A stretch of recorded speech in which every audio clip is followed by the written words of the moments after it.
Very unlikely, but could. And they did hit that 6 damage heal. I'm not even impressed anymore. Yeah. Hey, how's it going, everyone? Entropy here today with another video. Today we're finally going to cover, honestly, the best deck in this format, Liberators. And this is, not just my opinion. I think everyone here watching this video could agree that at the very least, GoldPaladins is one of the best decks in the metagame. So I guess without further ado, let's talk about what new additions there are, what build I recommend starting off with, and what possibilities there are. Because I think there's a lot of different builds. There are a lot of really good cards, and it's just about picking and choosing what works best for you and building it for yourself. So on your left, you can see the build that I recommend starting off with to start.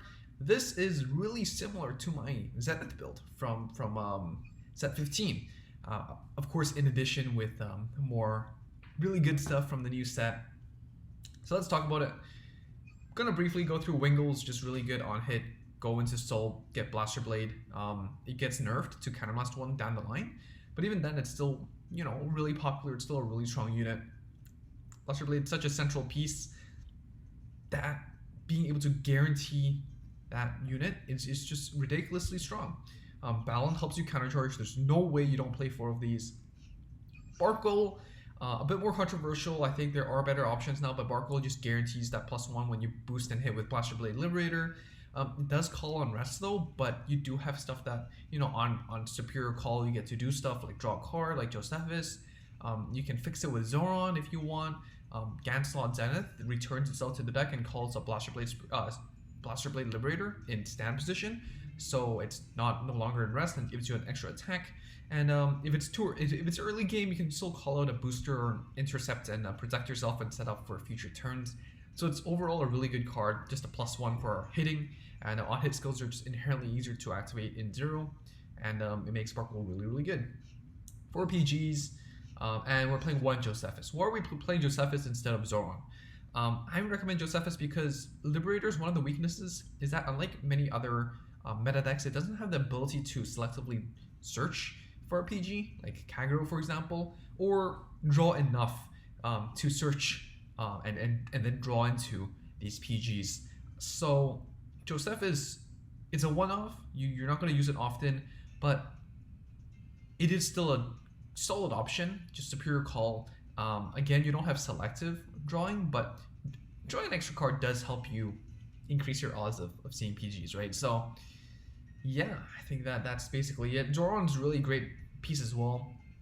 Helps you fix your superior calls and whatnot. So if you do find yourself using your Garmors or Alfreds or Zeniths or Barkles often, then try out Zoran.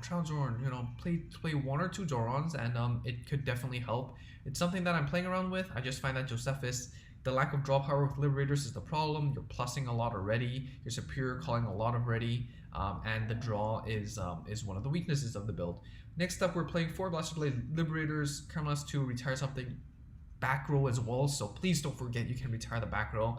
A lot of people just blindly retire front row intercepts and just go for face. Sometimes return key pieces like starters or like Paladin in the mirror match goes a long way, alright? Playing 4 Trumpeter, this is new unit. It's also a rank reward. There's no reason why you shouldn't play 4. When placed, return a Blaster Blade from your drop zone or soul to your deck. Call a top card onto an empty rearguard circle. Before you had to play smart, thinking when you should use your Blaster Blade Liberators, like, do I save it up for Paladin? If our opponent doesn't give us 2 damage or whatnot, do I use it early with Barkle to plus and like build upon my board? There's a little trade-off there, but Trumpeter just says, screw that. Use it early, and we'll let you +1 off that. Shove that Blaster Blade back into the deck, and you can use it for later again. That's fine. It's fine. Pretty broken card. It's pretty good. I guess the only downside is that it has to call to an empty rearguard circle, so it can't call on top of another rearguard and like multi-attack shenanigans. But really, I can't complain. Can you? We're playing 3 12k beaters. Great, hits stuff by itself.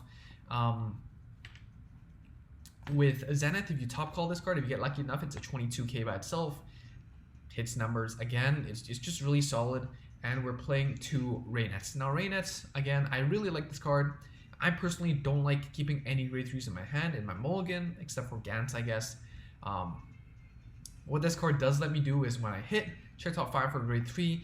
Do I use this often? Not really, no. But, you know, based on my personal mulligan preferences, and because I do like to selectively go into Garmor or Alfred, I like that option. I like that ability to see those options.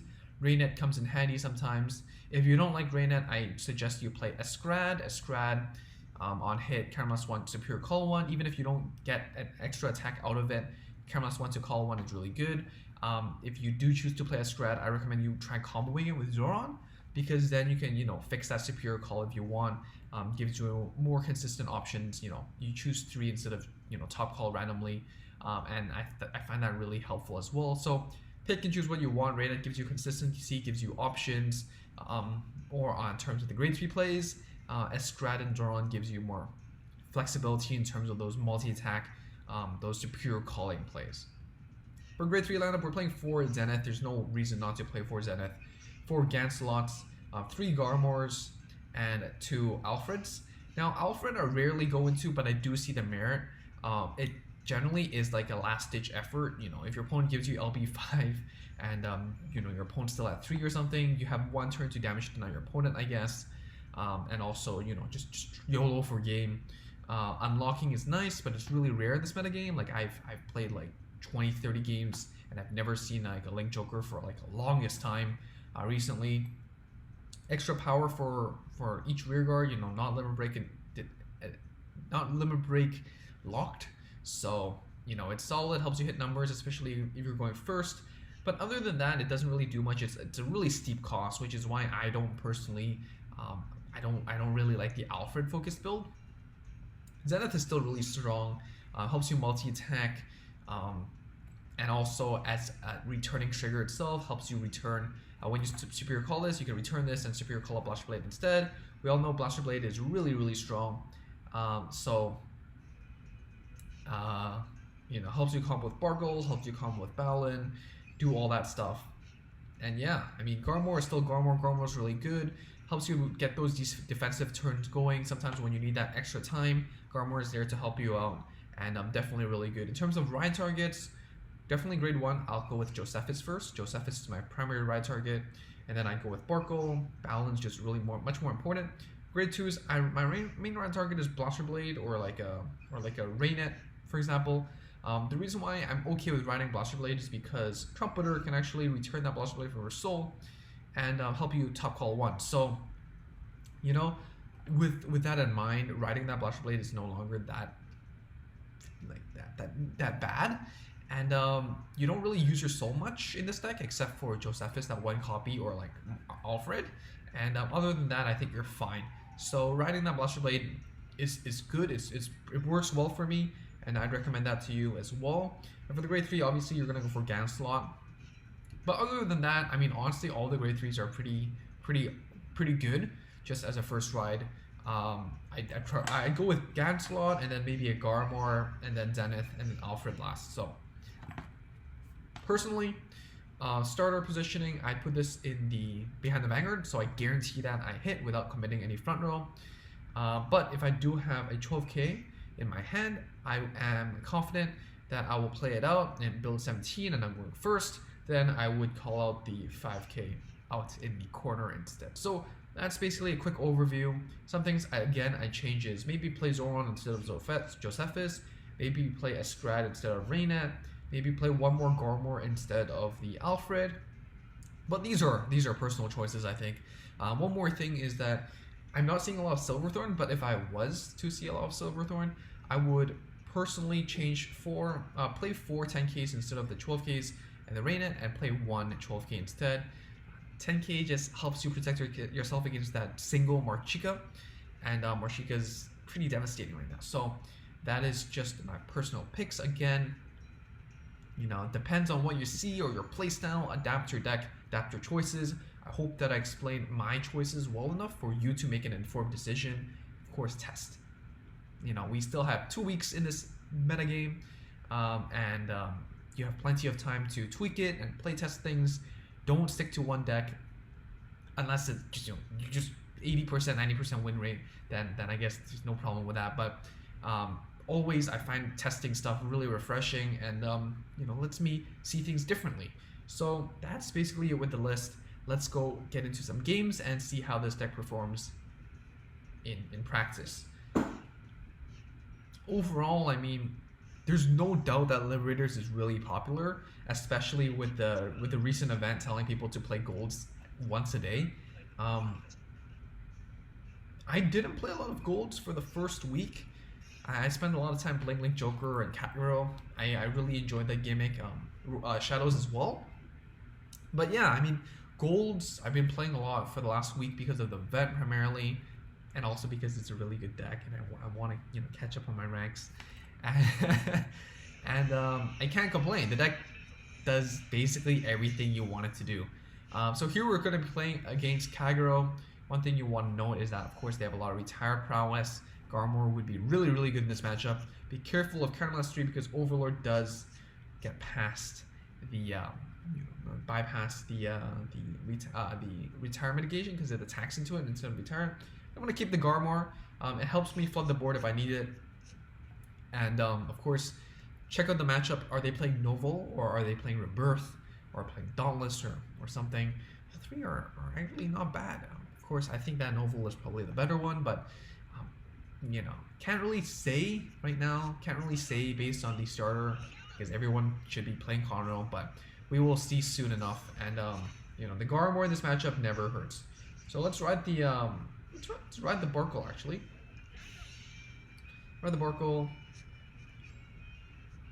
and we're just gonna pass. Unfortunately, we don't have a lot of grade 2 options, but that's okay. Maybe riding the Balin, attacking in, getting the Blaster Blade, and then plussing with Borkle is nice. But I think, I think we're gonna do fine. I think we're gonna do fine enough. Here, old PG, draw trigger into PG. All right, that's pretty good. All right, another Gormor. they know we were looking for them in this matchup, so I guess it's working out here. I don't mind giving them the Counterblast. Let's just go in. Vortex Dragon is an interesting choice. Alright, I don't think it's a good card at all, but Mega Blast new meta. Alright, let's see. Alright, 10k, but it's Hololive. Conroe into PG, probably. Alright. Raksha, I believe. Retires grade 1s. Alright, we're gonna go for the Garmor.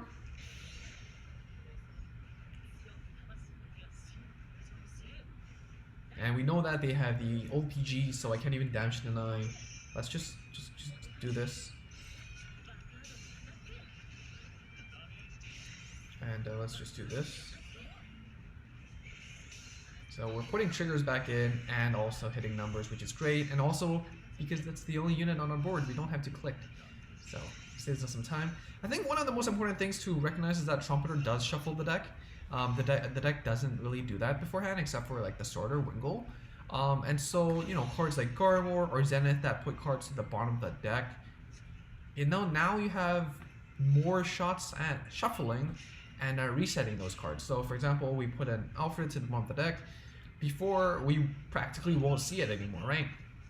But now we do have a chance at it, and it does help. Seeing an extra trigger always helps. So time your Trumpeters, time your Wingles, sometimes with that in consideration, and it could help your play slightly. And sometimes that slight advantage is all it takes, right? So here, do we want to rewrite Garmor? Honestly, why not? Why not keep that passive? Get that Raksha. Let's get retiring the front row. Hit the counterblast, counter charge, and then we can just swing. Not gonna use it. Heal trigger, that's fine. Doesn't heal, but get extra power to hit over that number.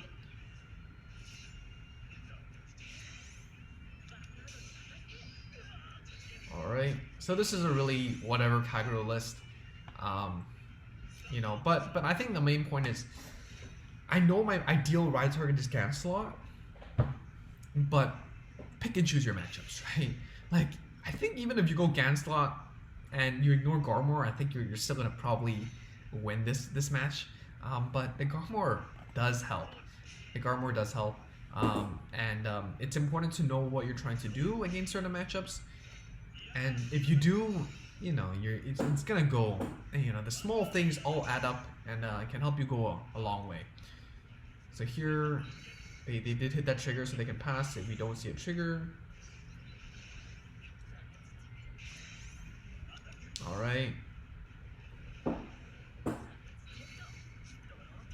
Don't mind that trigger.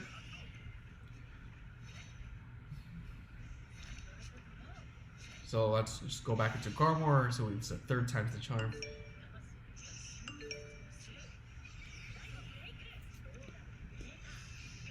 Sorry. So we're gonna Garmor, let's see if we can see a Blaster Blade. Unfortunately, we don't yet. Let's just call the intercepts, that's fine. Call the grade 3 behind the Vanguard, we can return it anyways. And let's battle. Oh, I made a misplay. I was distracted. I'm sorry, but don't make that misplay, everyone. Don't make that misplay.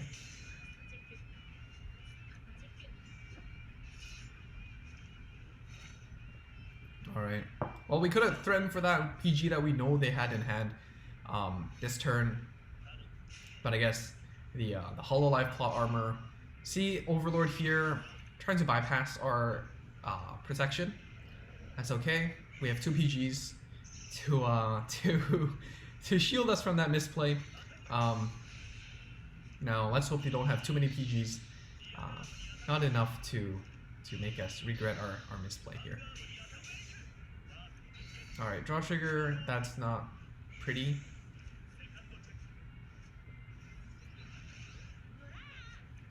Draw trigger, that's good. So now they're only threatening 1 PG. That's okay. So now we have 2 swings to the face. Let's see if that's enough.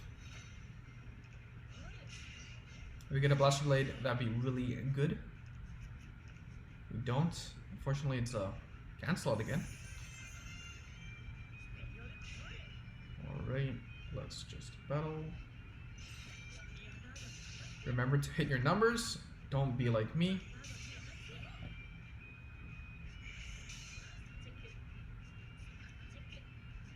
We know that PG is coming. And the second one, alright, second PG. There's only 1 PG left, that's fine. So this is the first turn we don't have protection. If they have a Berserk Dragon or something, that'd be really good on them. But they don't, they use the, it's Kimnara? Kimnara, yes.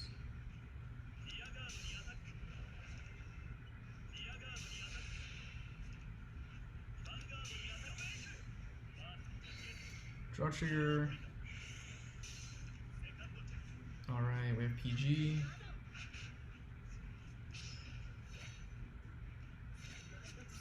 Yeah, just whatever. Let's call. So maybe if we see a Blaster Blade, that'd be nice. Paladin. Zenith is good. Zenith is basically a Blaster Blade. Fallon's fine. Ah, of course the Blaster Blade's the last one. Sure, okay. Well, it shouldn't really matter at this point. I am going to call something so we can hit 23. So that way if they do hit that heal, we can guarantee that we can bypass that. And I'm going to put 1 back. So would help us feel less stressed about the deck out situation that could come. Very unlikely, but could. And they did hit that 6 damage heal. I'm not even impressed anymore. Yeah, I'm not even impressed anymore. These happen way too often when I'm trying to record a video. So we did misplay. Hopefully they don't catch us with our pants down. And it looks like there's no Berserk Dragon. Nice. Okay, there's no Berserk Dragon. Calling out intercepts to protect themselves. We did get lucky with that PG. Buying us 1 extra turn. So hopefully they don't 6 damage heal again. Okay, yeah. All right, there you go. There you go. That's the 5th damage. I don't even. Sure. All right. That misplay is it's catching up on us. That Blaster Blade is nice though. That's good. That's good. Tear that 10k body so we don't misplay again by not hitting numbers, because 9 is less than 10. I'm gonna call this out. Call this.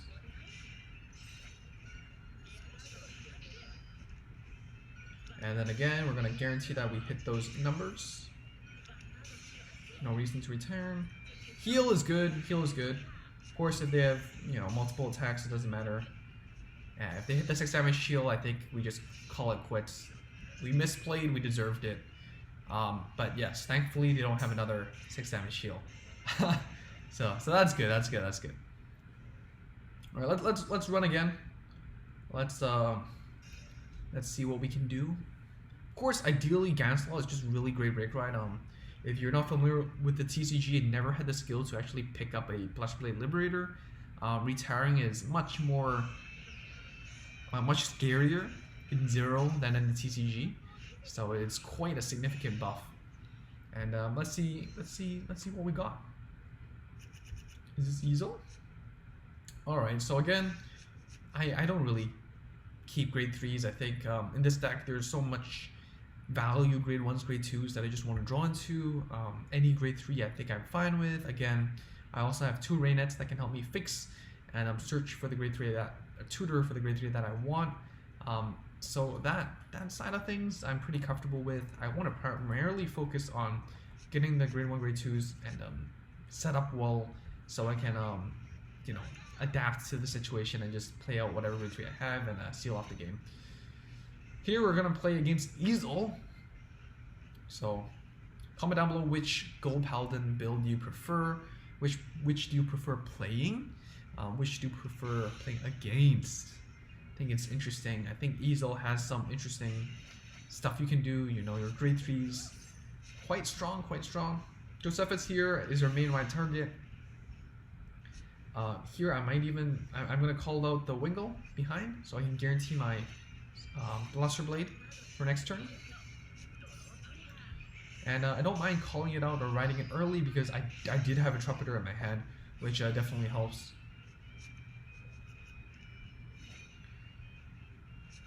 So yes, sometimes you do want to call it out the foul onto the corners, help you hit those 17k numbers. But if you're going second and your opponent's like, you know, generally at least 8k, hitting those 17k numbers, not really that important. Might as well call like a Paladin early, assuming your opponent doesn't have any retiring abilities, and that is what I would prefer. So here, I would actually go for the Raynet. Raynet, maybe we can see a Gantz or something. I'm gonna do this. And hold off on the Blaster Blade because we do have the Paladin to actually play off. Heal, alright. Let's check for a grade 3. No, even a Garmor is good because nothing at all. Okay. Well, that does happen even though we only have we've only seen 1 grade 3 in our hand. We did see a couple triggers here and there. So fortunately, that's just how it is. Check top 5 even with a smaller deck and 13 grade 3s. You know, it does fail, I guess. Alright, playing Saphir, playing draws. One of the fears I have when playing Easel is when I go to OG Easel, playing Saphir and all that, decking out is a really real threat, you know. But yeah, I mean Garmor is just great in like Paladin matchups, Kagero matchups, Narukami if you see them. Just the ability to just make sure that your intercepts stick on the board, can't be retired by like spirits or like, you know, blasters as well in general. Is really huge. Alright, gonna push us to 3. That's fine. think that the Spirit was a bit ambitious. They do need to, you know, hit quite a few triggers in order to make it work, but it is a nice body. Alright, we did get the Gant, so that's nice. It looks so derpy here. Both his animations are really derpy. We don't have any blasters in the drop zone yet, but we can do this.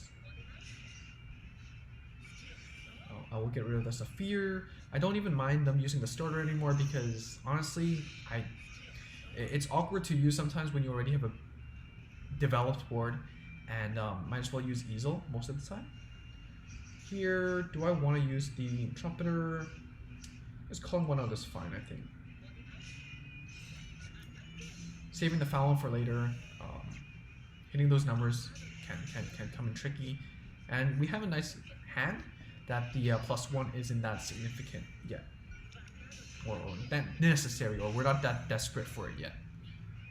Here, putting them to 4, but that's okay. Kind lost 1, call a Spirit out, kind lost 1, then they're basically out of juice for the rest of the game if they do choose to do that.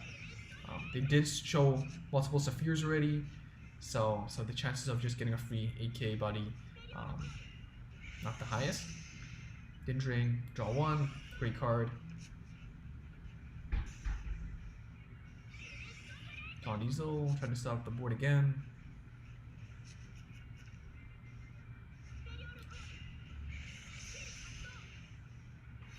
Alright, not even calling out a grade 2.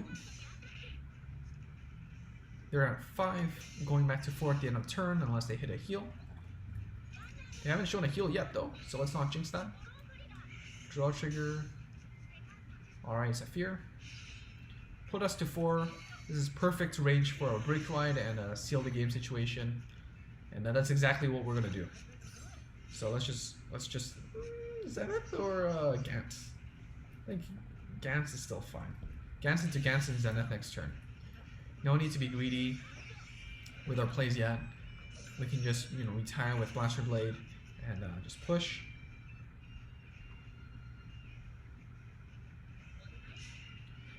You're gonna call up hits for 21.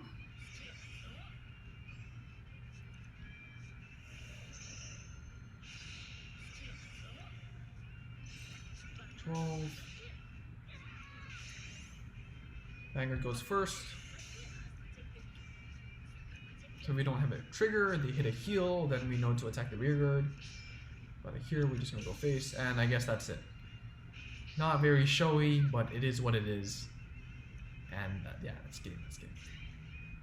So yeah, unfortunately, we didn't show any Zenith plays or Alfred plays or spectacular things like that. But I think what I did highlight here is just how good the deck is. You know the grade 3s are really good, but I didn't really need to use them. Even then, I didn't really need to use their skills. I used their on place and whatnot with Garmor. Break Ride is break riding, but I already had Blaster Blade in our hand, for example, because of how easy it is to search for it. I could have easily used Trumpeter more often. Even Rainet didn't even proc properly because RNG is an ass, but the deck is pretty good. The grade 1s, grade 2s do a lot of work. Your grade 3 seals the deal, compensates, defensively with Garmor or offensively with Zenith and whatnot. So that's basically the deck. Let me know your thoughts on it. Subscribe if you haven't already. Like the video if you liked it. And honestly, just for the people that stuck up to this point, I do feel confident that this is the best deck in my opinion in this format. And so I'm probably gonna play a variant of this build in Springfest. So I think that someone told me that the opening, the first few rounds are Swiss is just best of 1. So honestly, there's no reason why I wouldn't bring the most consistent deck in the format with the most combo play that just does a lot of stuff and it covers a lot of bases. That's basically everything. So hopefully I get past the Swiss stage and you guys will see some more interesting stuff since that will be that you're bringing multiple decks to the final. So that's basically it. Hope you enjoyed. Stay safe, everyone. And I will see you all soon. Bye.